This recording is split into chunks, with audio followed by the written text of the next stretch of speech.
Hey, what's going on? It's Bill Burr. It's time for the Thursday afternoon, just before Friday, Monday morning podcast. And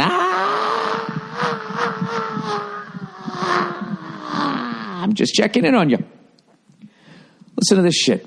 I just got back from, where the hell was I? Phoenix, Arizona. Home of the Suns. Home of the Coyotes. Home of the fucking, I don't know, Grapefruit League. Not Grapefruit League, whatever, Instructional League. I don't know what the fuck it is. Home of the Diamondbacks. Home of the fucking Cardinals. All right? I just got back from there. Okay? I'm coming home. I'm taking a cab because I'm old.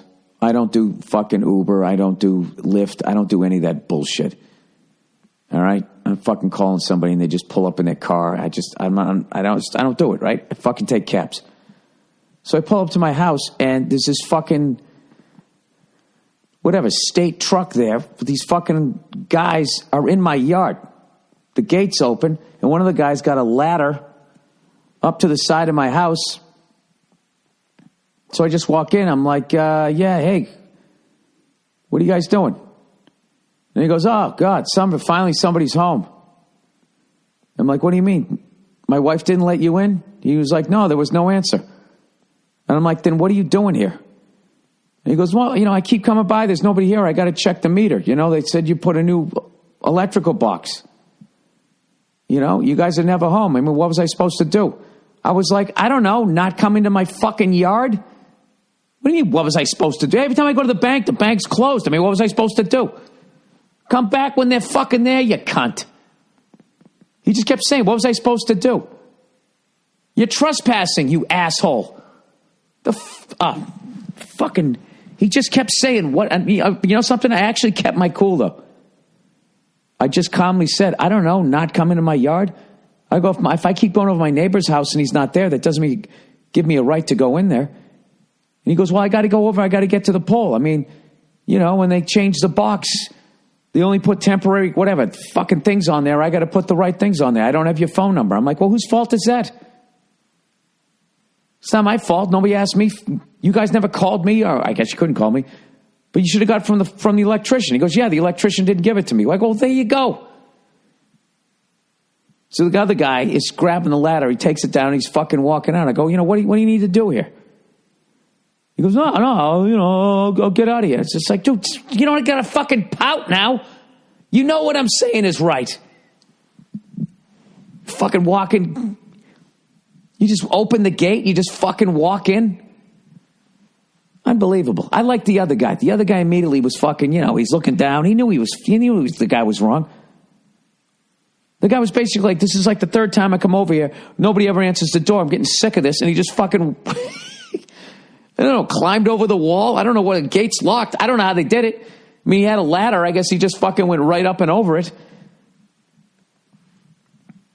I mean, what was I supposed to do? Fuck you mean, what were you supposed to do? That's the dumbest fucking thing I ever heard. So then I go, what do you need to do? He told me what he needed to do. I go, all right, well, then go down and do it. I mean, he still did what he had to do, but I don't know. It was the weirdest fucking response ever. Well, what was I supposed to do? So, but I was actually happy that I lost my shit on it now thinking about it on the podcast way more than I did in the moment. And, I said to the guy, I'm not trying to be difficult, but, that's what you're doing here. It's not right. And you know it's not. I should have said that. And it's not right. You got impatient. And you just said, to hell with it. I'm just going to do this anyways. And you're trespassing. You're trespassing. I don't care that you work for the state. That doesn't, I guess, if my fucking house was on fire or the pole or some shit, there was a live wire hanging from it, then yeah, I guess you have the authority to go up and over. I don't think you can do that just because you're fucking tired of knocking on the door and nobody answers. Anyway, sorry. So I just got back from Phoenix, Arizona. I had the best fucking time when I was out there. Ate a bunch of great food. But I kind of ate mainly down near wherever the fucking Phoenix Suns play. The Traveling Riverside Resort Arena, whatever the hell they call it. Had a couple really cool meals when I was down there. Went to this really good pizza joint. Good for the Southwest pizza. You know what I mean? Let's not get crazy here, right? And got a good burrito down there. I didn't work out at all. I was driving over to see my dog. I was starving. I got a fucking Whopper with cheese at fucking Burger King. And old Freckles is, that's it. I'm done. I'm on the wagon for the first time in a year, like really hardcore on the wagon. Like I'm fucking done. There's no drink in sight other than water for me. I don't know. I don't know what happened to me. The last 2 times I went on the road, I just been under fucking a lot of stress, you know, not sleeping with the kid. And then I got to put this new hour together. And my fucking shoulder's still messed up, although I finally turned the corner with it. And, but, you know, so I just haven't been able to work out the way I want to. And I swear to God, dude, I'm starting to get dad bod, and I have to stop this immediately.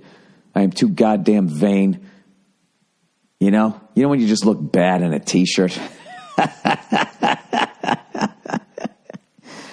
I have a pothead body right now, and I do not fucking like it. Oh, I forgot to tell you. So after dealing with that guy, hey, you know what the fuck was I supposed to do? I come into my house, and there's this strange odor. Like, what is that?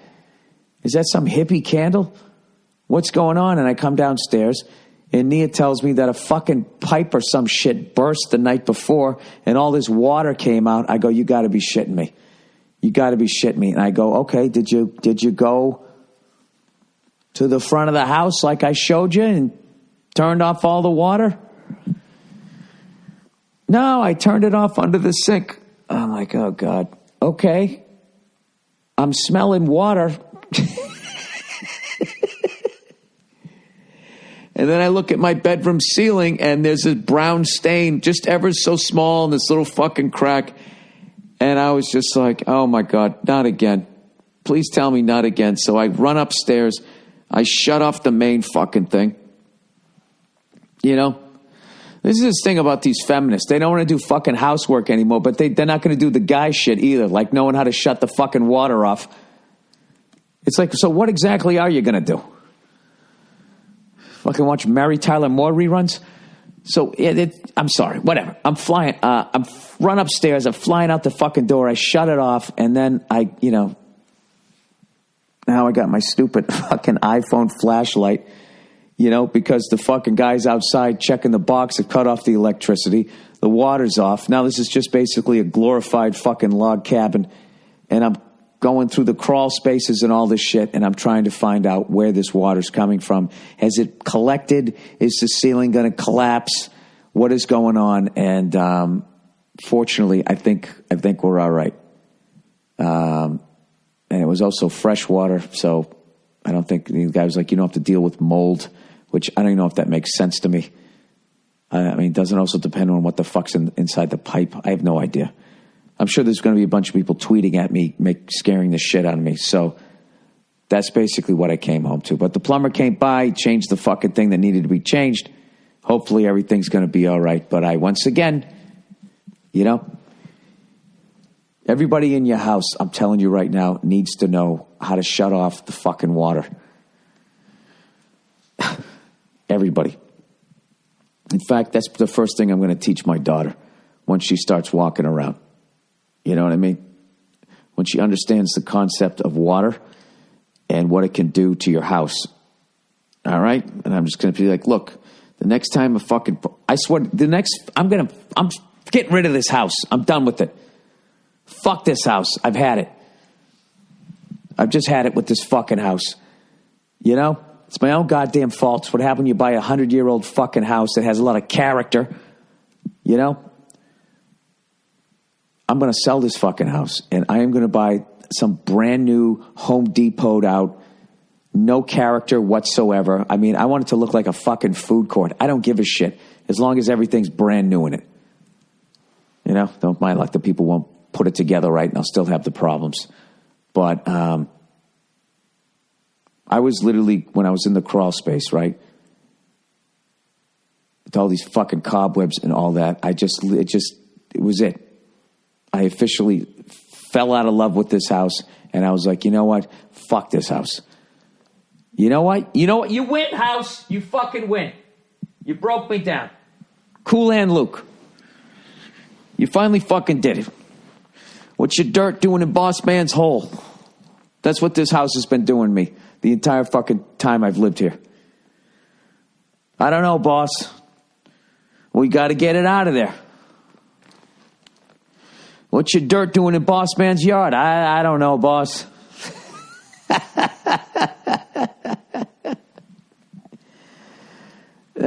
Fuck. Anyways, home ownership. You know, they always show all the young couple on TV fucking smiling and all that shit. They ought to fucking show me my fucking Whopper with cheese fucking body crawling around a goddamn crawl space. Of course, what, are you going to walk around a crawl space, Bill? So then I fucking... Thank God it's all right. So then I leave. I go down to take care of all the bills and all of this shit. That's why the podcast is late. And I'm like, all right, I gotta pick up a salad or something. I gotta start on the right foot here. And you know, typical LA thing. Oh, this is the place I want to be. That's a restaurant that, you know, 40 people can eat at, and there's 4 parking spots, 2 of which, you know, are taken by the cook and the manager, and the other 2 are taken by the fucking waitstaff. So as always, there's no fucking place to park. And I turned the corner, and lo and behold, there's a fucking spot. And I went down and turned around like a gentleman. And, of course, someone else said, fuck that. And they made the 3-point turn into the goddamn parking spot. Took my fucking parking spot. And then that was it. That was enough. All my meditation, everything went out the fucking window. And, you know, so I had my first fucking meltdown in a while, in weeks. My first meltdown in weeks.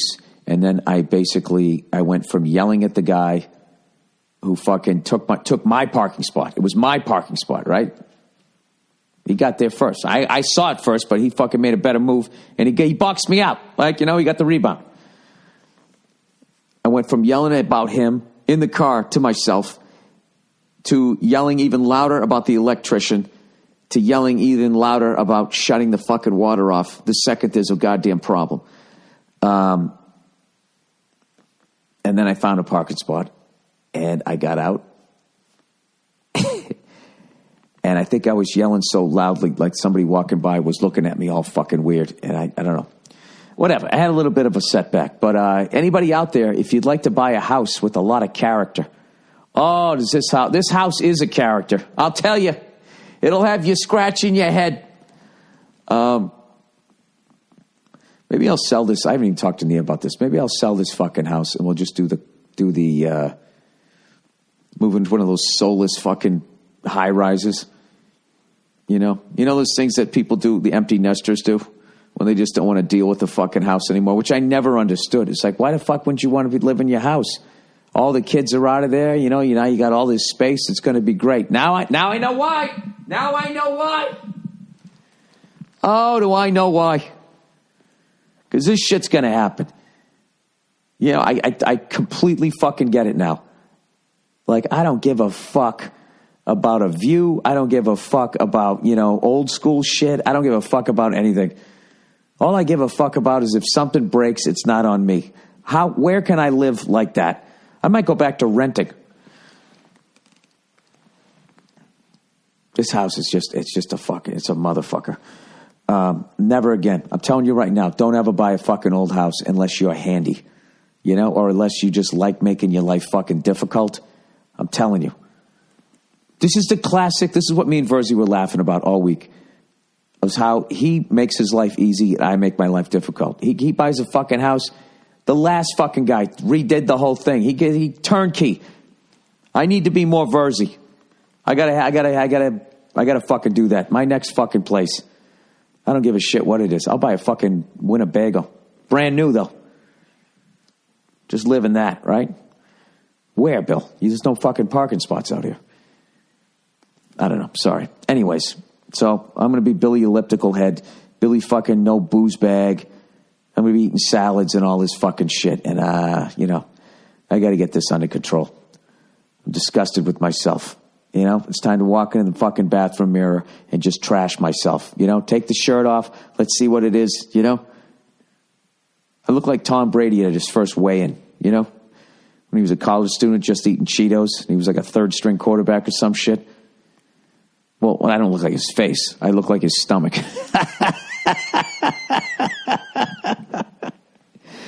Just no muscle tone whatsoever. I'm exaggerating, but I mean, I don't know. It's not what I want. It's not what I want to see. You know what I mean? Jesus Christ. It's like my belly is to the point it's going to be like when I stand in the shower, my knees aren't going to get wet. Feet are totally dry, you know. You know something? I'm not that bad, but that's the road I'm heading on. And I was sitting on the plane today watching all these fucking people who just destroy their bodies just getting on the plane, just getting on a fucking plane. They're like winded from walking down that movable hallway, whatever you call that. It's not the tarmac. What do they call that? The jetway. People, could you put your coats under the seat and not in the overhead compartment so we can expedite the boarding process? We still have a lot of people standing on the jetway. We want to have an on-time departure. And I'm just sitting there watching all of these fucking, you know, just fat fucks walking by. There's got to be something amazing, though, about living that way. Where you're always eating exactly what you want to eat. You know? Hey, Mike, you want a devil dog? Yeah.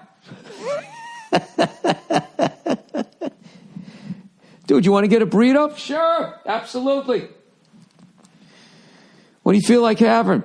Cheeseburger, French fries, and a chocolate malt. You know, it's like you're eating like a fucking 8-year-old whose parents aren't home your entire life. You know, when your parents took off, that was it. You went to the Enemans, you're eating a fucking Enemans cake or some donuts. Remember those store-bought fucking donuts? Those ones where it was like 4 plain, 4 powdered, 4 cinnamon. Do they still make those things? We had those things all the time. I used to eat, God damn it, I ate absolute shit when I was growing up. Then you went outside, you ran around and just burned it off. You never fucking blew out your rotator cuff as a fucking 7, 8-year-old. You were injury-free, brand new fucking car. You know what my body's like? My body's like this house. It's just fucking old as shit. I can't wait. You know how they can like grow an ear in a fucking petri dish now? I swear to God, they got to do that. Like, it's going to happen, man. When they can grow all the organs and they can grow all your fucking body parts up over again, I'm telling you right now, it's going to be like your body's going to be like but they probably still would look old, but you would look like one of those resto mod things, you know, where it's brand new underneath, but on top it looks, you know, like a 1960 whatever. Is any of this fucking making sense? I mean, what was I supposed to do? I mean, I knocked on your door 3 times and there was nobody here, so I just figured I'd walk into your fucking yard and put a ladder up next to your house. Jesus Christ, you know what I mean? Can you imagine if somebody did that at Ted Nugent's house?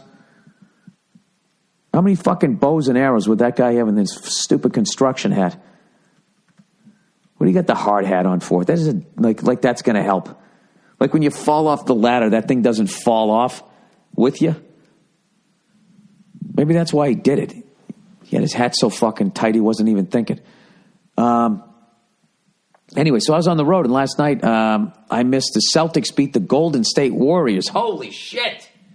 I got that game taped. I got to watch that. And the Bruins beat the fuck out of the Detroit Red Wings. They didn't beat them up, but they scored 6 goals, man. That's Detroit Red Wings, you know, one of the original 6. I mean, they play in Hockey Town, everybody. There's a town out there where you play hockey. There's a town I know where the hipsters go called Bedrock. Twist. Let me read some. How many goaltenders, by the way, because I watched the highlights. It was every one of them was a bad goal, or your defense just gave it away. You know, my condolences to all the players on the Red Wings today. I can't imagine how fucking horrific your practice is. All right. The Black Tux. Oh, you know what I saw when I was in Phoenix? I saw Reggie fucking Miller.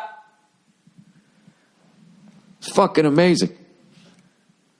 He walked right by me, and I just watched him waiting for an elevator. I just kept thinking, like, that guy lit up the Garden. Turn around to Spike Lee and made the choke sign. And look, he's just standing there waiting for an elevator. Totally relaxed, totally chill. He doesn't need to talk shit, right? He's the shit. That's Reggie fucking Miller. Hits a 3, steals the inbound pass, runs behind the 3. Wasn't good enough to get him for 2. Fucking hits another 3-pointer. Turns around, looks at fucking Spike Lee, does the choke in the Garden. I mean, it's fucking. Do you ever have to do anything? You ever have to accomplish anything else after that? If I ever did some shit like that, oh, for God's sakes. If I ever did some shit like that, you know what? I got to take this. Hang on a second. All right, I'm back. I swear to God, it never fucking ends. It never fucking ends. You know, I just wish you could just for one day save one day of being a kid. You know what I mean? Just to go back for 24 fucking hours and not have to deal with this fucking shit of being an adult. Good fucking Lord. You know what that fucking phone call was about? About some sort of fucking tax abatement for some bullshit. I don't even know what the fuck they're talking about. You need to go onto the website and fuck you. I don't want to. It's an abatement. You'll get money back. You know what? Just fuck. How about you just keep it? If you just keep it, can I just not fucking waste those precious seconds? What if a tree falls on me tomorrow? This is one of my last fucking days, and I went to www.fucking-abatement.cunt, whatever the fuck. I just don't care. Sorry, I'm in such a cunty mood. I had such a great fucking 3 days. You know what it is? Coming home, and there's somebody on a fucking ladder you don't even know just walked into your goddamn house, or you're on your property, and then a pipe burst, you know. And the powers that be don't go fucking shut off the goddamn water, and you got a brown spot, you know, on your ceiling. You know, makes you a little salty. What was I was talking about Reggie Miller, right? I was just saying, if I did what the fuck that guy did, I would have that playing on a loop on my phone, right? The video, and I would just walk around holding it up as I walk towards other human beings. That'd be it. You know, it's incredible what the fuck that guy did. Just standing there waiting for an elevator. All right, let me read a little bit of, what do we got here? A little advertising here. Oh, the black tux, everybody. They're not selling any of these to that fucking guy from the musical there, right? Whatever his name is, Ryan Seacrest. The Black Tux, looking great for a wedding or a special event has never been easier with thebblacktux.com. With high-quality rental suits and tuxedos delivered to your doorstep. The Black Tux is giving guys a new way to rent. And get this, the Black Tux offers free home try-on so you can see the fit and feel the quality of your suit months before your event. What kind of a fucking man orders a fucking tuxedo months before an event? How much is your wife nagging you that you agree to that shit? Fucking 60 days. Hey, you know, fuck March Madness. We're going to a wedding in May. You want to try on some fucking tuxedos? No, I don't. I'd rather jump out the fucking window. But what's the best part? You didn't ask. It's completely done online. No trips to the tux shop required. TheBlackTux.com lets you create your look or choose from tons of stylists' selected outfits starting at just $95. These suits have a modern fit. You know, it's not like the old days where you fucking yanked up your pants and your ankles were showing, right? And you did the Charleston. You know, what people, when they were doing that, you know what else they were doing? They were building my fucking house. TheBlackTux.com lets you create your look and choose from tons of styles, selected outfits starting at just $95. I already said that shit. And if you have any questions or issues, Jesus, they're going to fucking be a therapist. Their expert customer care team has your back every step of the way. How much is the tuxedo? And when I was 5, after ordering your suit will arrive 14 days before the event. That's a full 2 weeks to try it on and make sure everything fits. If anything is less than perfect, the Black Tux will send you a free replacement right away. When your event is over, just drop your rental back in the mail. Gross! Shipping is free both ways. How easy is that? To get $20 off your purchase, visit theblacktux.com/Burr. That's theblacktux.com/Burr for your $20 off purchase. You know, I tweeted about this. Does anybody know where people in the NBA get their tattoos? Where 90% of them go to get their tattoos? They're the highest paid of the four sports, I believe, at this point. And you wouldn't know it by looking at their tattoos. Jesus Christ, with the area codes and the fucking highway signs. You know? I guess those could be cool if you actually took the time to, like, I don't know where they get them done. They look horrible. I don't even have anything funny to say about them. I'm just always watching NBA hoop, and everybody's scribbled all over. Like, you can't make out anything of what anything is. It's just a bunch of fucking shit. Like, an NBA guy will get a fucking tattoo of his baby's face on his neck. Then you got to look at that for the rest of his fucking career. Hoping he's like that guy in the Globetrotters that also wore a fucking headband around his neck. You remember that guy? Whatever his fucking name was. Anyways, Blue Apron, everyone. Blue Apron. Not all ingredients are created equal. Fresh, high-quality ingredients make a real difference. So it's important to know where your food comes from. I would not want to know where that fucking Whopper with cheese came from. Talk about your personal experience with Blue Apron. I've never fucking used it, but I got to use it now. Maybe that's how I'll get in shape. You know? I'll be like Oprah. I love bread! You know? Do one of those things, and maybe I can have a giant fucking house that doesn't fall apart. You know what I like? Potato chips! Can anybody pinpoint the year she officially went insane?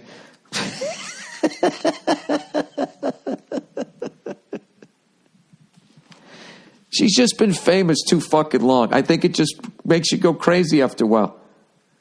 Everybody's always excited to meet you. They're always giving you a fucking award. There's no way to keep your feet on the ground.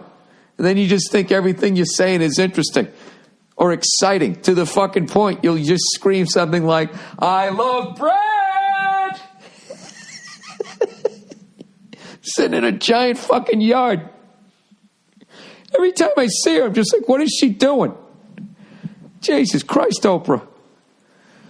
Just go to a fucking hot dog stand. You know, stand in line, wait your fucking turn, and eat the thing.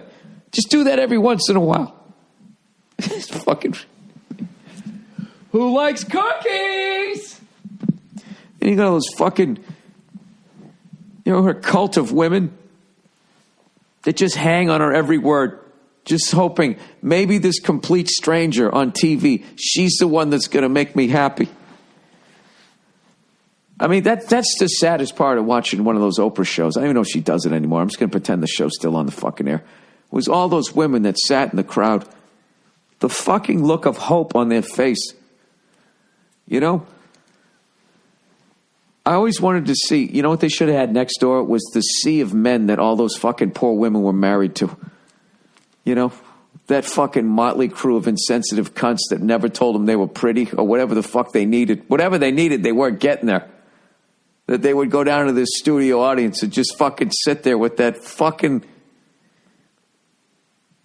Like, you ever watch one of those shows where there's like 10 whores and they're all fucking fighting over some nerdy guy? And that look of hope they have if they're going to get the fucking, you know, get handed a slipper, which means they're going to be there for another week, whatever it is they do. They all had that look on their face. But you know what? As much as I'm making fun of Oprah, I also like bread. But no matter how fresh it is, no matter how much I like it, if someone was standing in a big yard yelling that, it would make me uncomfortable and it would take away from the experience. You know? It's got to be weird to be part of her fucking staff. Just every once in a while, just hear her yelling random things. Custom staplers!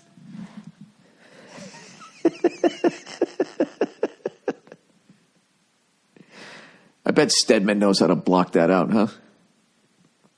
That's why she has those giant fucking houses. She probably likes the sound, the echo. You know?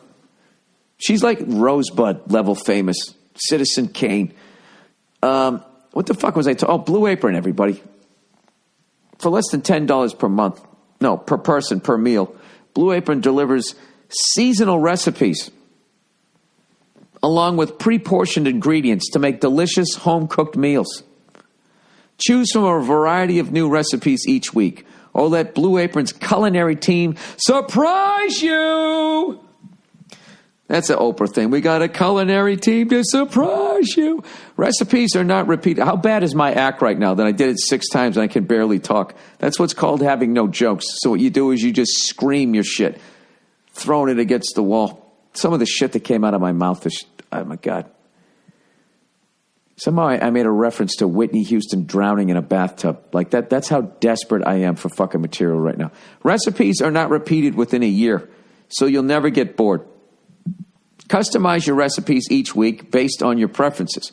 Blue Apron has several different options, so you can choose what fits your needs. And there's no weekly commitment, so you get deliveries only when you want them. Each meal comes with a step-by-step, easy-to-follow recipe card and pre-portioned ingredients and can be prepared in 40 minutes or less. Blue Apron's freshness guarantee promises that every ingredient in your delivery arrives ready to cook, or they'll make it right. Check out this week's menu and get your first 3 meals for free with free shipping. I'm praying to God they name a fucking ingredient, because I'm going to scream it like Oprah. By going to blueapron.com/Burr. You will love how good it feels and tastes. You'll love how good it feels and tastes to create. How much would Oprah kill this read? To create incredible home-cooked meals with Blue Apron. So don't wait. That's blueapron.com/Burr. Blue Apron, a better way to cook. What do I got left? 2 more. All right, blinds.com. Whether you want privacy or you jerk off during the day, or just want to make a room a little darker, you don't have to take out a second mortgage to get a brand new custom blinds from blinds.com. Yeah, why are blinds? Why are blinds so expensive? You can make over any room or your entire house just by adding new blinds. And at blinds.com, and blinds.com has made it easy. Jesus, Bill. Next, please mention the talking points below. Well, yeah, I mean, it's the next shit here. I'm obviously going to read it. After you've read that, then read this. Blinds.com makes picking out and ordering brand new custom blinds fast, affordable, and shockingly easy. Holy shit, are we done already? They'll walk you through the measuring and installation every step of the way. And with their 100% satisfaction guarantee, if you make a mistake, I should never do this on a travel day. You know, once they said 100% satisfaction guarantee, I immediately started thinking of Fast Times at Ridgemont High. You know? Instead of not 100% satisfied, I want a refund. Brad, mister, if you don't shut up, I'm going to kick 100% of your ass. If you make a mistake measuring your blinds, or pick the wrong color, or screw anything up with your order, they'll remake the blinds for you for free. You want samples? They're free. You like shipping? It's free. It's all built into the price. Somewhere there's a crying child putting all this shit together in a third world country, but you don't need to think about that. You just close those blinds.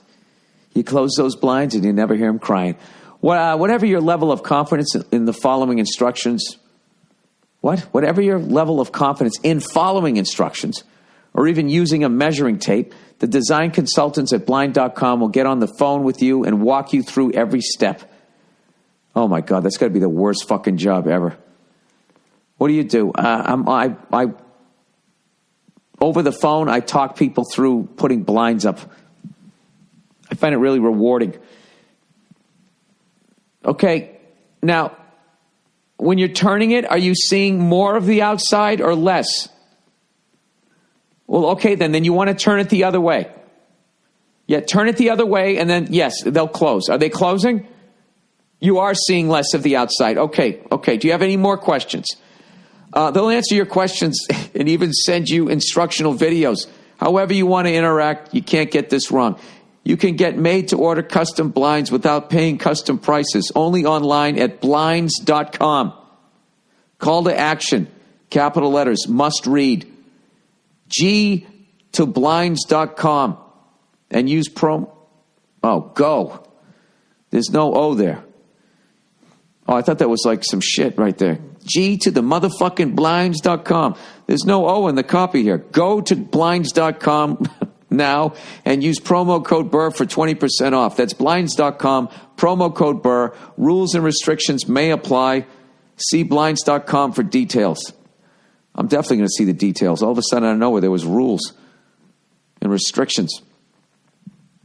All right, CISO. So I've had funny feelings. I've gotten funny looks. I've eaten funny smelling sushi. But let me tell you, none of those are as funny as CISO's streaming library of stand-up, television, and original content, especially not the sushi. Why do they try to write these funny? Why would you do that? Jesus Christ. Did George Burns write that? Next, please mention the following talking points. I'm gonna. With CISO, you get unlimited access to CISO's original series. Next day, late night hilarious, stand-up specials. I'm just not seeing the comments today. Binge-worthy classics, including 42 seasons of Saturday Night Live, the entire Monty Python catalog, the It Crowd, and more. With CISO, you get binge-worthy classics, British cult comedy, original series like Ham and Quest, and bajillion dollar properties. Not to mention the entire SNL library. Well, you already mentioned it. Stop saying not to mention. You keep fucking mentioning. How about stop mentioning that? Including the new episodes the day after they air. Plus, CISO brings stand-up. Who gave me the copy this week? 2 brings. Plus, CISO brings stand-up right to your living room with exclusive content from today's best comedians on demand and commercial-free, including Nick DiPaolo. He's got a killer special on there. Sign up now to catch brand new stand-up specials from Jenna Friedman, Fahim Anwar, and Sashir Zamata. Oh, my God, but the privileged white males here. Or watch your favorite sets from comedians like Louis C.K., Amy fucking Schumer, and Hannibal Buress. Also, Nick DiPaolo's got one. Access CISO's content from anywhere at any time using iOS, Android, Roku, Apple TV, Amazon Fire TV. Oh, Amazon Fire TV. I just can't see the commas. Windows or Xbox One. Ready for the punchline? CISO's just $3.99 a month. No joke. Less than $4 per month for all the comedy you want, anytime, anywhere, ad-free. Just go to CISO, SEESO, Sierra Echo Echo Sierra Oscar.com right now to sign up for 2 weeks for free with promo code Burr at checkout. That's CISO.com, spelled SEESO.com, promo code Burr, CISO.com, promo code Burr. Holy shit, I never thought that was going to end. I honestly didn't think that was going to fucking end. All right, 38 minutes of just absolute shit for this week, people. I apologize, but I feel like for me that, it was just some things that needed to be said. All right, I don't know what to talk about next. Sorry I bitched about my house so much. Enjoy this next little musical clip here. Oh, hey, by the way, you know what? I heard that that sneaker shit that I was saying actually ended up on some big sneaker website, so I must be getting fucking trashed on that one. I had no idea that, I knew people were into sneakers. I didn't realize they went into them that much. I actually bought a new pair of sneakers this week when I was out in Phoenix. I got the classic fucking shell toes. That's what I got. Because a lot of people were suggesting that I wore those fucking, those giant, like just chunky fucking sneakers that people with feet problem use. I don't wear those. Although I do have the Steve Jobs New Balance. If you look at the Daytona 500 picture, I believe I'm wearing them there. I did have a nice pair of sneakers, but I was not going to wear them to the Daytona 500. So maybe I have a little sneakerhead in me, right? Maybe. I don't know. I wore the shittiest pair of sneakers I had to go down to that fucking track with all the goddamn oil and shit all over the place. Once again, I want to thank everybody that came out to Stand Up Live. Everybody at Stand Up Live. I had such a great time. And I don't know. Paul Verzi crushed it all week. And I had a great time. So thank you very much. San Jose Improv in 2 weeks. And that's it. Please listen to the music if you'd like. And we're going to have a greatest hit from a podcast recorded in a different time, in another year, and something else. All right? Have a great weekend, you cunts, and I'll talk to you on Monday. Hey, what's going on? It's Bill Burr. It is the Monday Morning Podcast. It's 20 past 9 on Monday morning, a cloudy day out here in L.A., as it is the rainy season. And I actually have some guests over here, so this is going to be kind of a quiet podcast, because I also have to do I have some friends in town from out of town, so we have to do all the L.A. shit. And I got to be honest with you, I'm trying to think what the L.A. shit is, because I'm still new out here. You know, when I lived in New York, I knew what that meant. You know, that meant they wanted to go to the top of the Empire State Building. They wanted to go to the Statue of Liberty, Times Square. Basically, they wanted to go every place that a New Yorker never goes. And so what my mission always was, whenever I had, friends coming down to visit New York City, was I immediately tried to convince them that all the things that they wanted to see, they didn't really want to see. And I like to think I was doing them a favor.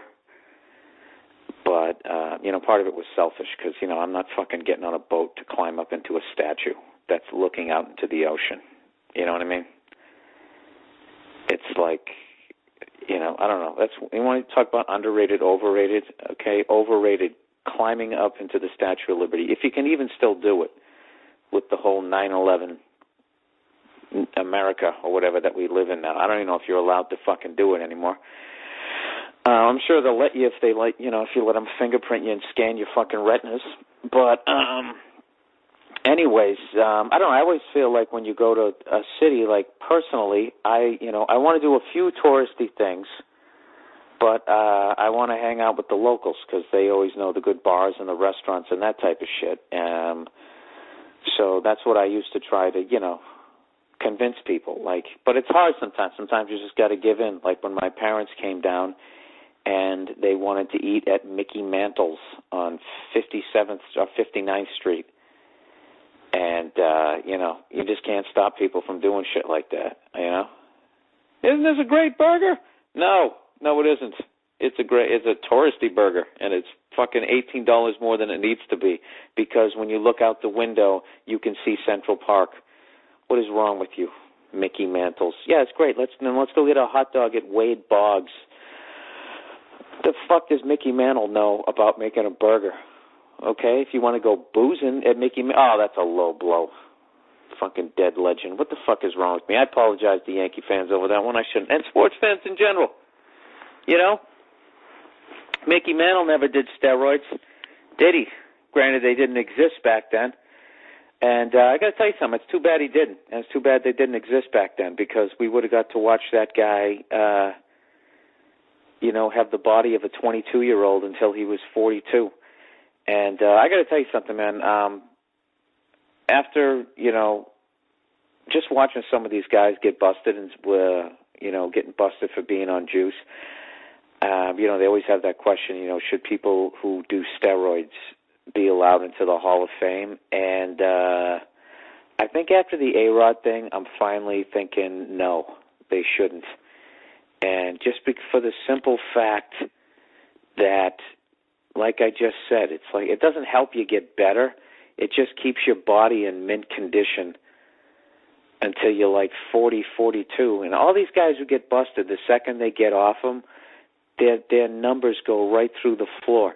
And I don't think it has anything to do with their skill. It's just like you do roids. It's like you become one of the X-Men.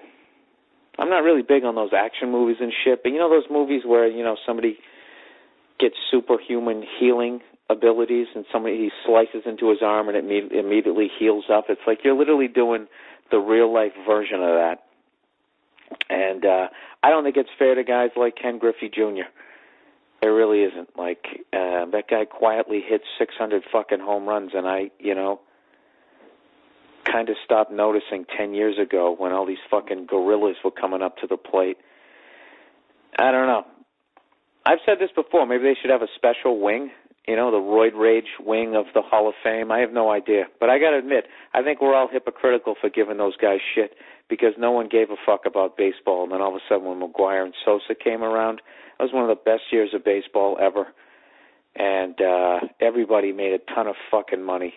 And everybody had a great time. And now we're all acting like our feelings got hurt because we got to watch people hit 600-foot home runs, I don't know. Doesn't make any sense. I'm half a fucking sleep out here. Here's something that I actually read a quote from in one of these magazines. I guess evidently Clint Eastwood was hyping that movie Gran Torino. I don't know if you guys have seen that movie. I'm sure you've seen the ads for it, where he basically is like, "Get off my lawn, you fucking person of another race. I'm a white man, and my car represents back when America was good in the early 70s. I guess when he was doing the interview for that movie, he called, I guess, the current generation the pussy generation. And at first it made me laugh, and I'm thinking, like, yeah, Clint Eastwood obviously has earned the right to call people pussies. And I'm thinking, wait a minute. Clint Eastwood is an actor,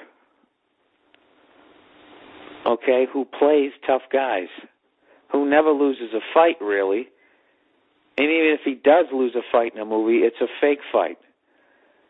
So at the risk of making my second sacrilegious comment, first trashing the great Mickey Mantle, now I'm going to go after Clint Eastwood on, like, where has Clint Eastwood, this is my question for you guys this week, where has Clint Eastwood got off, like, where has he earned the right that he's this tough guy? Because, like, he plays a tough guy? I've never understand that with, like, actors. Like, I remember, like, after 9/11, like, for some reason they wheeled out Tom Hanks, and, like, that was supposed to make me feel relaxed as an American. And I remember during that time I was doing a joke on stage talking about Tom Hanks, saying he's done so many Army movies he thinks he's a veteran. You know what I mean? It's not like he did Army movies, but he played an astronaut. He was in Saving Private Ryan. You know what I mean? And, like, all of a sudden, like, he becomes, like, all these guys. Like I said, here's one for you. I got fucking, friends out here. So we're doing the touristy shit out here in L.A., and I take them down to Mann's Chinese Theater or Grumman's, whatever the fuck they're calling it now. And they got those, they got the hand prints and the feet prints and the footprints there in the cement. And I found John Wayne. I swear to God, John Wayne had the smallest fucking feet I've ever seen. I couldn't believe it. This is the Duke, John Wayne. This is the guy everyone just thought, if he even breathed on you, he'd fucking knock you into next week. This guy had, like, I think he went to fucking Lady Gap to buy his cowboy boots. These things were fucking the smallest fucking things. He could have fit both his boots and his cowboy hat. That's how small his fucking feet are. If you ever go to L.A. and you go to Mann's Chinese Theater, it's on the right-hand side. He had tiny little ass feet. Actors are fucking annoying. You know what I mean? They sit there and they put on fucking leather jackets and they play these badasses, and it's just like, dude, you're an actor. Have you had any real fights, Clint? Huh? Somebody ever fucking rear-end you in the drive-thru at Burger King and you got out and you settled the score? Maybe he has. I don't know what, but, I don't know. It just fucking annoyed me. And moving on from that, somebody actually sent me an email that kind of ties into this, right? I'm not saying Clint isn't a tough guy. The guy's fucking ridiculous. He's 80 years old. He's still lifting weights. The way his eyes are squinted, he definitely seems like a badass. But, I want to see his fight card. I want to see his arrest record. Maybe he was a juvenile delinquent before he came up. I don't know. I haven't Wikipedia'd him yet.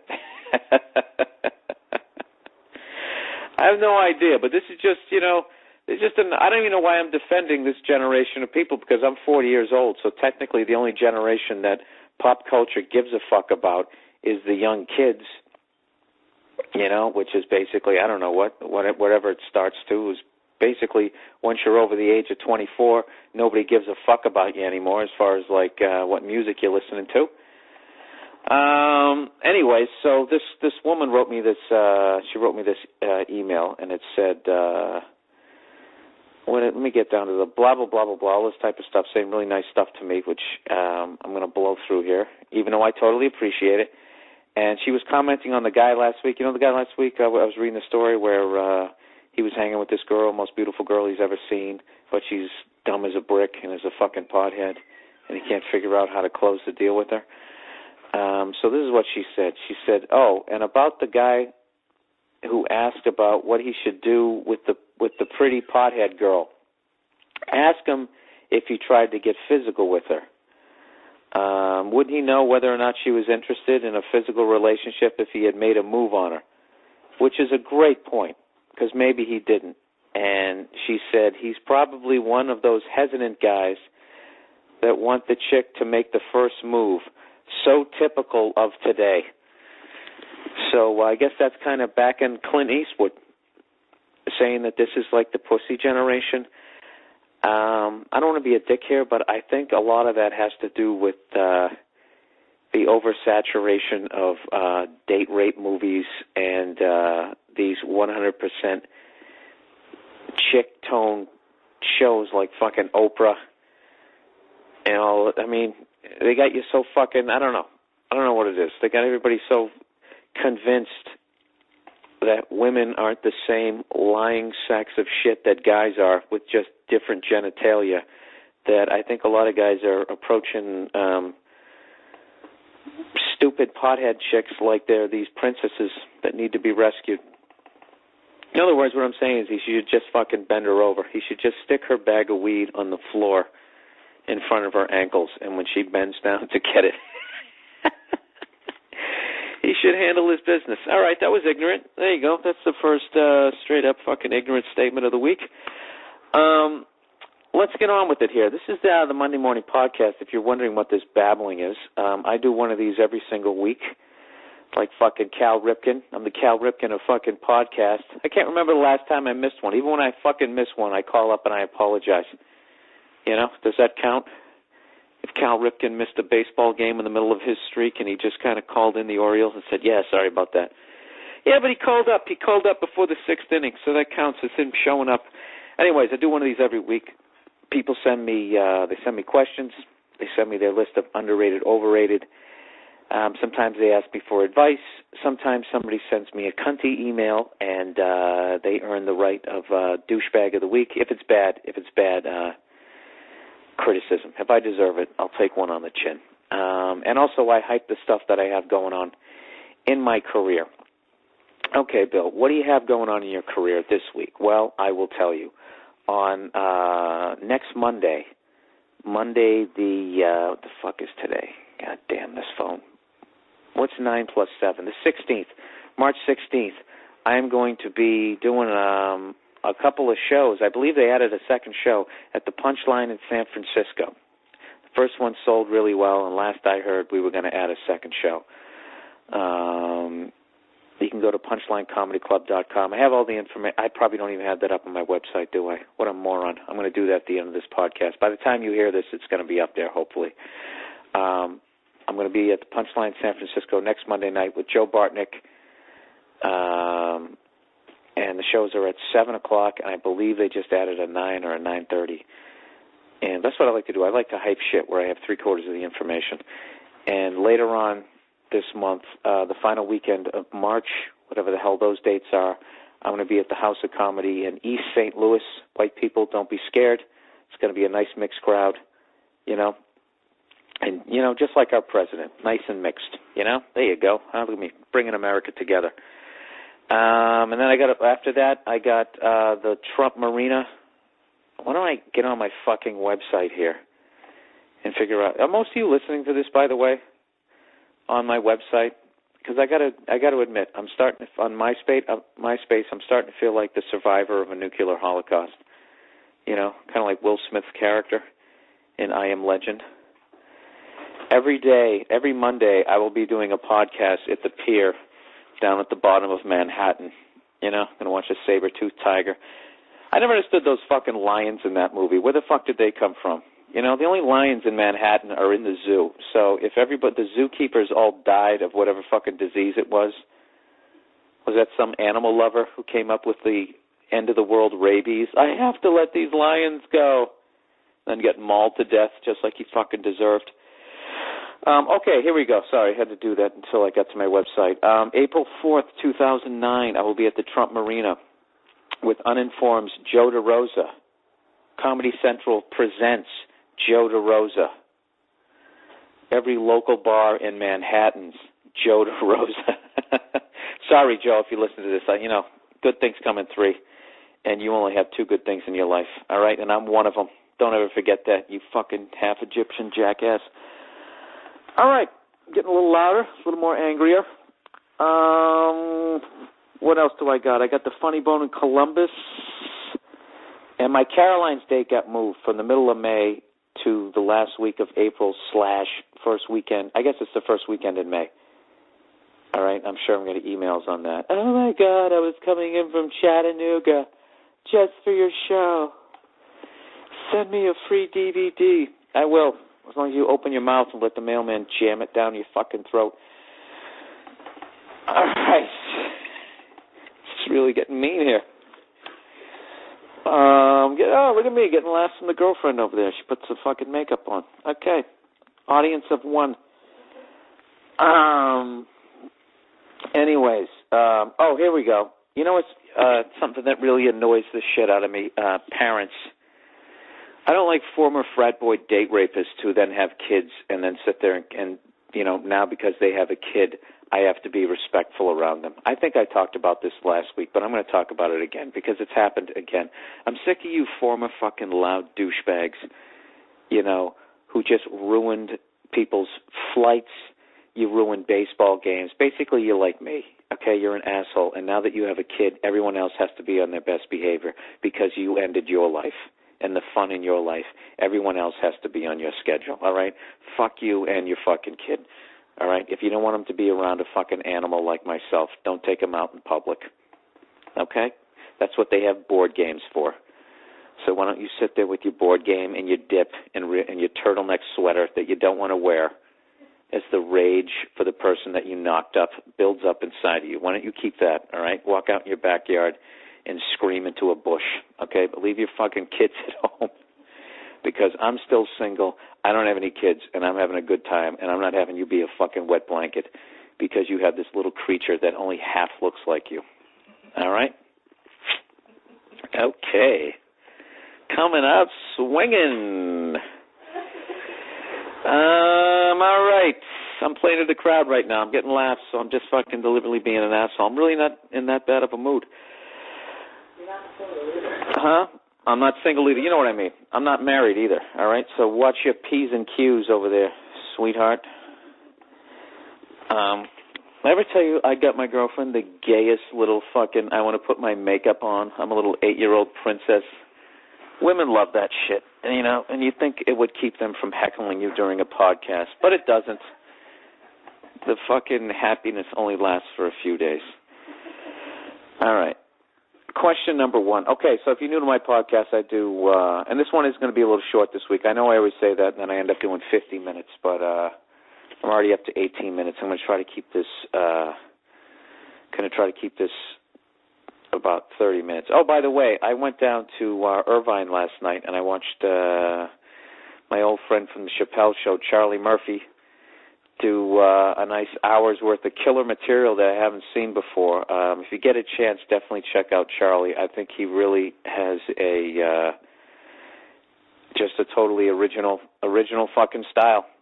That's great. He just goes up there and he tells these fucked up stories, either that happened, that he invented, hybrid stories that are partially true. I don't even know what the fuck it was great. I sat there in the crowd like a goddamn fan and had a great time. And that is it. So look at me hyping other. What a fucking great guy I am. Granted, I already hyped my shows and buried his hype fucking 20 minutes into a podcast, and I'm patting myself on the back. All right. I do questions. I answer questions every week here on the podcast. So here are some questions. Hey, Bill, I was wondering if you ever had a slow spot in comedy, like if you ever had a period of time when you didn't come up with any material for a while. Oh, yeah, that happens all the time. That happens like every 6 weeks, you know, or whatever. Or we'll have for a 6-week period. But I've learned what works for me, how to get me out of those. And I think I've answered this before, but I know I have a zillion podcasts, so I will answer it again in the name of comedy. What I do to get myself out of those, I take all rules of being a hack. I just throw those out the window, and I'm really setting myself up to get trashed. Like, really, Bill? I never noticed that you ever didn't take the rules of hack off with your awful specials. No, I just basically, I do 2 things when I'm in writer's block. A, I will talk about current events, like that dumb broad with the 8 fucking kids, and just basically shit that, like, every comic is jumping on, you know? Like, you ever see when an animal dies on the Discovery Channel, there's a bunch of vultures sitting around it? That's kind of like hack materials, like, and I'll fucking fly right down with my ugly buzzard head, and I'll take a big chunk out of it. Basically, if you're in writer's block, just do hacky shit about topical news stuff, and also I try to ask myself what's bugging me right now. Anything from my girlfriend, she's got a bad look there, my girlfriend to the fact that I can't come up with any new material, anything that's bothering me. And you just kind of use that as an exercise just to go on stage and just to be saying something new, even though you know it's hacky shit that you're never going to keep. It still feels good to not be doing all the jokes that you're sick of. And usually they'll end up spinning into something else, hopefully, and you kind of pull yourself out of the mud. And if all else fails, just pick on some fat guy in the crowd. All right. No, don't do that. Don't do that. Okay? Didn't we learn anything from Eddie Murphy in The Clumps, whatever the fuck what was that movie called? The Nutty Professor. You know what? I fucked up. I thought I had all the questions right in a row. Now I got to scroll down. Hey, how did you guys enjoy the music last week? Did you like the old school music? I'm going to play some more. I'm going to play you Ted Heath's Elks Parade next week. This is slowly just going to become like fucking pirate radio. I bought 2 more records this week. I actually bought a Clash record because I felt really bad about trashing them. Not trashing them, just saying I didn't understand their music. So I deliberately went out and I bought a bunch of music that I never fucked with when I was a kid, because I got into AC/DC, which led me into Motley Crue, which led me then down to a really bad road of glam hair metal that I want to say ended with Britney Fox. But somewhere in there, though, I found Stevie Ray Vaughan when he did the video for Couldn't Stand the Weather. So I always had one foot in decent music. But basically, I totally shut out the Ramones, the Clash, unless, other than their radio shit, Elvis Costello. This is all shit I bought this week. I finally downloaded David Bowie, that Ziggy Stardust album, and I was like, this is like one of these great concept albums that people listened to in the 70s, and I was like, fuck this. I'm doing it the way they did it in the 70s, minus the drugs. So I got my headphones that I have. I do have headphones. I have the big fucking, they're actually for drums. They kind of protect your ears from the drums, and you also can listen to your iPod, which I don't have, my Discman. And I plugged it in my laptop, and I listened to the album, and I fucked up was because rather than listening to it in the track order, I guess on my iTunes I had it in, last downloaded, so it kind of jumped all around the album. I kind of realized when Ziggy Stardust fucking killed himself or whatever by the 3rd song, I'm like, wow, how's David Bowie going to pull himself out of this fucking thing? And then I realized, once again, I fucked up with technology. But a fucking killer album. And I don't know. If anybody has any suggestions of music from that era, all the shit that I thought sucked, like Talking Heads, I kind of liked a couple of their songs. But like some of David Byrne's solo shit I found is amazing. And to think that I was in a warehouse just trashing him during that period of my life, thinking that he sucked as I was listening to Cinderella and Poison and all this, oh, God, Tesla. I'm not saying they were bad, but that was definitely the smooth jazz of heavy metal. It was, I don't know, it's just fucking, embarrassing. Really embarrassing. I think 80s music really gets a bad rap when you start listening to, I don't know what the fuck I just literally asked you for advice then, and then I bought a couple albums. All right? I actually literally still buy them too, by the way. Bought a couple of CDs and didn't even listen to them yet, and now I'm already trying to tell you guys what's good music from the 80s. Do you see the fucking, the inner Mussolini? It's fucking in me? I don't know. I'm nuts. All right. Let's get to underrated, overrated here. Oh, what? You guys want to hear a story about revenge? Huh? I like how I ask you guys questions. You know, it's like you actually have a say. And as you sit there and nod your head in your cubicle, yeah. You know? Or pump your fist on your fucking treadmill. You know? Or just say yes out loud in your middle seat on that Delta Airlines flight. Huh? You on Delta Airlines right now? Is there somebody with bad breath eating pistachios next to you? Did I ever tell you that fucking story? Unreal. And he's eating the red ones, too, that made his lips all fucking pink by the end of it. Horrific flight. All right, let's get to the revenge. Where the fuck is it? Pussy generation. I'm really disorganized this week, okay, because I have guests. I'm entertaining this week, all right? I've been wearing a tuxedo for 3 days. Underrated, overrated, underrated, overrated. Where the fuck is the revenge story? God damn it. Oh, this is embarrassing. Why don't I just read it? I'm just going to jump around.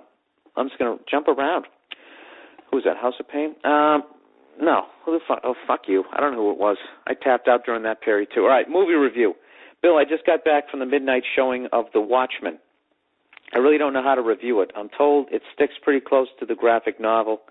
It had cool special effects, great story, and good acting, but I kind of felt, after it. After leaving The Dark Knight, I remember I was so amazed I didn't have a single thought run through my head for at least 5 minutes. After Iron Man and Hulk, I left feeling satisfaction. But with this movie, something just kind of left me feeling depressed after watching it. I think it was the overall message of the movie was serious, told in a totally ridiculous way. Anyway, I would recommend it, but go with caution. If you don't like comic books and have trouble following fragmented storylines like Tarantino movies, I wouldn't go. You know, it's a goddamn good review. Got right to the fucking meat and potatoes of it. Oh, and by the way, he says it was directed by the guy who did the 300 movie, so there's a lot of man-ass in it.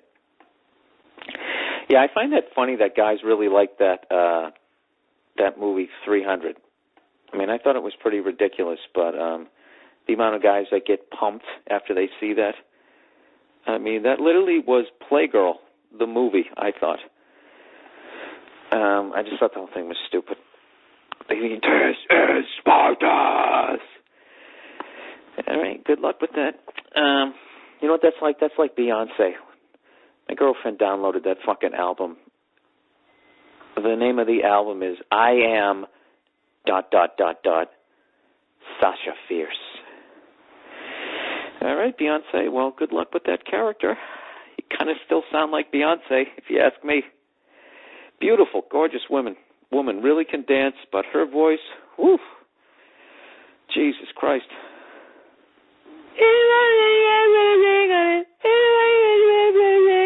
Horrible. Punishing you. Just fucking punishing you. Oh. Her best thing was when she whipped her head around and fell down on the stage. That was probably one of the greatest things I think I've ever seen. And a lot of it's just bitterness. She's just absolutely gorgeous. You know she's totally out of your league. And is there anything funnier than seeing a beautiful girl just fucking fall right on her ass? You know? This is ridiculous. I mean, I'm sure she's a nice fucking person, but, you know.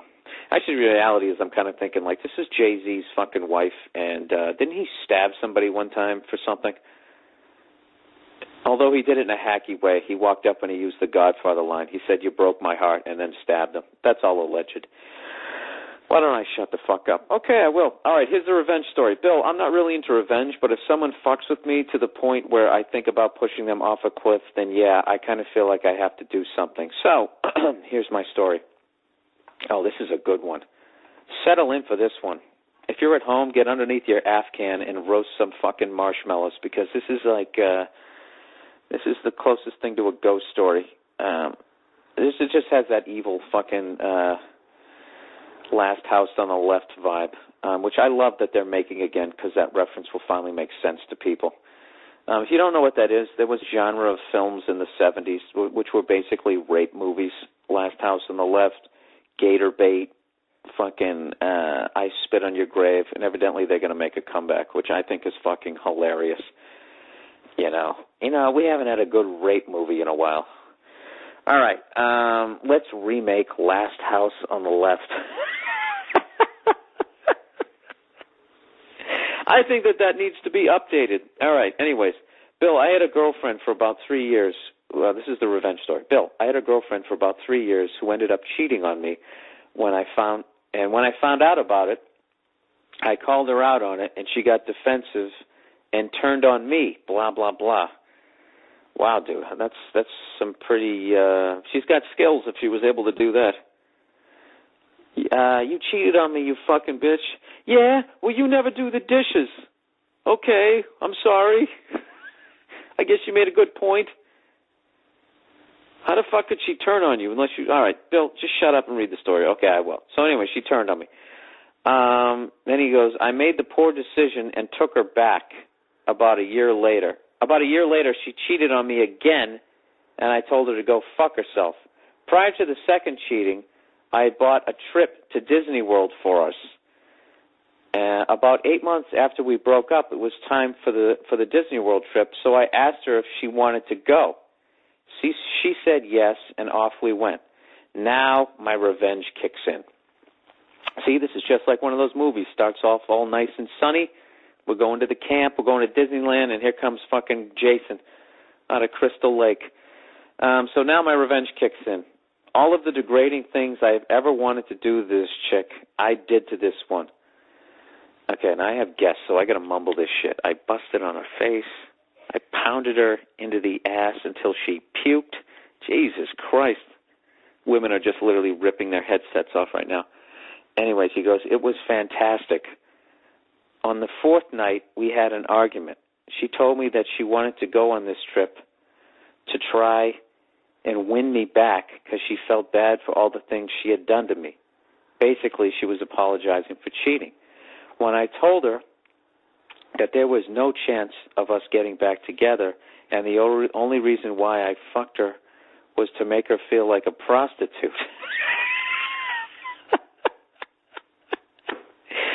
She bought a plane ticket home, and I felt wonderful. I guess what I'm trying to say is some people deserve what they get.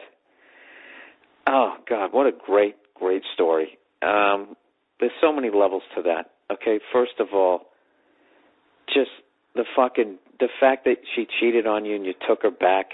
You're just like De Niro's character in Casino. You know what I mean? You didn't know how to handle it. And then she cheats on you a second time, and then you just become jaded, and you just go into like, it was like, you know, those movies where the guy, you know, the weak person's just getting the shit kicked out of him, and then finally they just can't fucking take it anymore, and then all of a sudden they turn into like fucking, like a Clint Eastwood character. You actually did that with this girl. And then the whole other level that I love, okay, is that now that you're finally pounding this skank in bed the way she always wanted to, probably the reason she cheated on you, you know, because you probably were doing the I love you kind of sex. Now you actually fucking do what you were supposed to be doing with this girl. Now she wants to get back with you. Fuck that. She didn't go to Disneyland because she wanted to get back with you. She went to Disneyland because she's a fucking cunt who saw a free trip to fucking Florida. And she thought she was going to play you again and get more shit out of you. Then all of a sudden you come in there and you throw down like Johnny fucking Wad. And now all of a sudden, then she wanted to get back with you. And then you told her to go fuck herself, which was perfect because I thought you were going to crumble in that moment and you didn't. You know? And then she fucking left. and then that's great. And then you laughed your ass off and jumped on the teacups listening to It's a Small World After All. You know, that's fucking great. 4 stars. If you fucking film that, not only would I go see it, I would buy it on DVD. Great fucking story of revenge. All right. There we go. Hell, it had a lot of passion in it, huh? Oh, we're all the way up to 34 minutes. All right, let's hustle through this. All right, overrated, underrated lists for the week. Overrated, high-priced Mexican food. You can get the same shit for half the price across the street. You know, some shit is written so perfectly, I don't even need to add to it. Exactly 100% correct. I still had to add to it. All right. Underrated, fake boobs. Fucking awesome. I like how that's written so short, and it's just up to me to draw my own conclusions. Fake boobs, fucking awesome. Have you ever touched them? They're fucking horrific. Personally, I guess fake boobs are the worst. Don't ever do that. Don't ever do that. Then all of a sudden, no matter how good they are, it's like you're having sex with a fucking cyborg, or one of those awful Bruce Willis movies. Remember those, or Judge Dredd? You know, those movies where, you know, they always end up hooking up with some half person, half robot.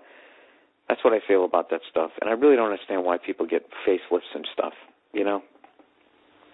First of all, it doesn't look good, and everybody noticed. Even if you didn't notice, for some reason when you get your facelift, it also becomes really shiny. Can anybody explain what that is? Is that the Botox? What is it about getting facelifts that makes your face so fucking shiny? And it literally looks like laminated. Now, you know what it looks like? It looks like the apples in the grocery store that they spray to make them really, really shiny. Speaking of which, you ever get an organic apple? I mean, it's like so natural. There's like a fucking worm in it. I think I like the old shiny ones. All right. Bill, love your podcast. Just wanted to say, I like this one too. Bill, I just want to say, I think using big words is overrated. If you can express something by saying a simple, normal word, why use a big word? I just broke up with my girlfriend today, and earlier she had called me anthrophobic because I don't even know what the fuck that means. Because I don't like her friends. She called me anthrophobic because I don't like her friends. I just don't like most of her friends. It doesn't mean I hate people in general or even hate her friends. I honestly didn't know what it meant, so I looked it up. It means a fear of people, which isn't even what she said. You're right. She didn't even use it correctly. Or actually, she has a delusional view of her friends, that her friends represent everybody, or that her friends are so great that if you don't like them, then you just hate all people because her friends represent humanity. Jesus, good move, man. Dumping that fucking stuck-up twat. Anyways, I definitely do not like a lot of people, but I don't hate people. Unlike that caller last week who messed with that guy's mom's car. Yeah, that guy was fucking nuts. Anyways, it seems like you're kind of the same way. I just don't see the point of using big words other than trying to sound smart. It's like if something can be said more easily and in ways that's more easily understood by using smaller words, I can't even fucking read, especially if you have an idiot like me reading it, keep the words small. Would you say something like that serial killer was, I don't know what this word is, a dacnomaniac, or that serial was obsessed with killing? I don't think you'd say either. I think you'd just say that guy's a serial killer. I mean, I think we know what serial killers do. I know what you mean, dude. I know what you mean. This is what I think. I think big words they're much better in print. You know what I mean? Because you don't want to read, a great novel and just have someone like, dude, shit was fucked up. I was like, damn. I mean, I wouldn't want to read I don't mind big words, but I mean, they have to be coming out of the right person's mouth. In fact, I kind of like them on some level when, a person uses a big word and it makes me want to read, and they're actually using it in an obnoxious way, and they've earned the right to use it that way because they actually do read and don't watch TV. But yeah, if it's just some chick you were dating who has cunty friends and they watch the OC every Thursday night, and then she pulls out a word like that. That sounds like that was a breakup word. She was like, I'm going to use a big word here so I can feel like I'm above this guy who's dumping me, because my low self-esteem is going to fucking flow right over the side. And I'm going to break down, and I'm going to start crying, and I'm going to have a snot bubble, and I'm going to feel horrible. And I know in 6 months I'm going to realize this person isn't worth crying about. So I'm going to use a fucking big word here to try to save myself. I really forgot what I was saying halfway through that. That's weird. I actually agreed with that guy, and then in that scenario I just sort of trashed him, like saying he wasn't worth crying over. You know what? I don't know shit about either one of you. But you wrote me the letter, so I'm going to fucking side with you. I'm trying to be more balanced because I've trashed chicks twice in this. All right. Hey, Bill, I've been a big fan of yours since I saw your HBO. I was wondering when you're going to come to the Punchline in Atlanta. Well, why don't you go on my fucking website and scroll down and look for Punchline in Atlanta? That's usually a good way to find out when I'm at the Punchline in Atlanta. I'm there in June. Why do I put my dates up? You know why? Because 90% of you actually read the calendar. And this fucking guy is not going to listen to this podcast, and he's going to email me again this week. And you know what? I'm actually going to send him an email because I'm a whore. I'll tell him the exact dates and put a link on it, so I'm just going to shut up. Anyways, all your shit is... let my ass off. Anyway, overrated, underrated. Overrated, having kids. Marriage is bad enough, but for the life of me, I can't understand why the fuck anyone would ever want to have kids.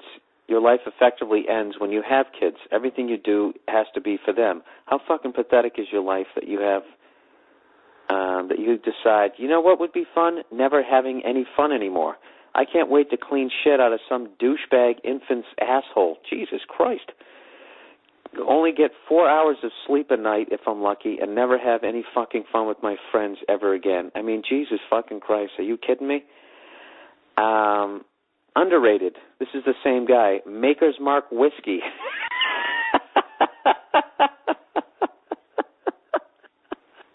Let me guess what you talk about after you've had a couple of belts from that. Anyways, he says, this shit is all I drink, and it's fucking spectacular. Under $40 a handle, 80 proof, and smoother than James fucking Bond. This guy's great. This guy's like the guy's guy. And he's the guy, you know what I love about this dude? This is the kind of guy when you're in a bar and you know you're fucking up your life, which is why you go to the bar and you start drinking. And this is the guy who's going to tell you when you're shit-faced that everything you're doing is exactly right.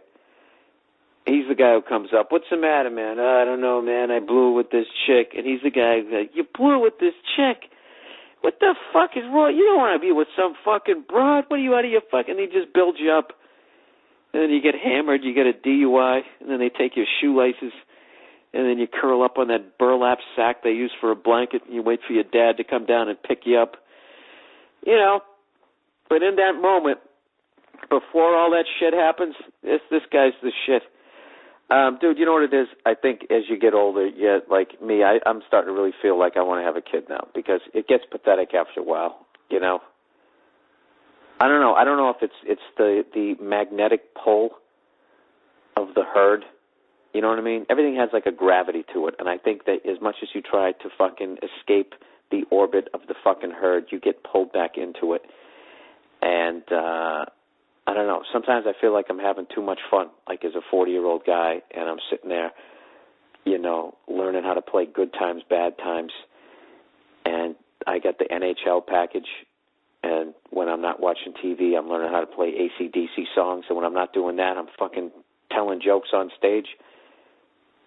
It just gets to the point you're like going like, you start feeling guilty, you know?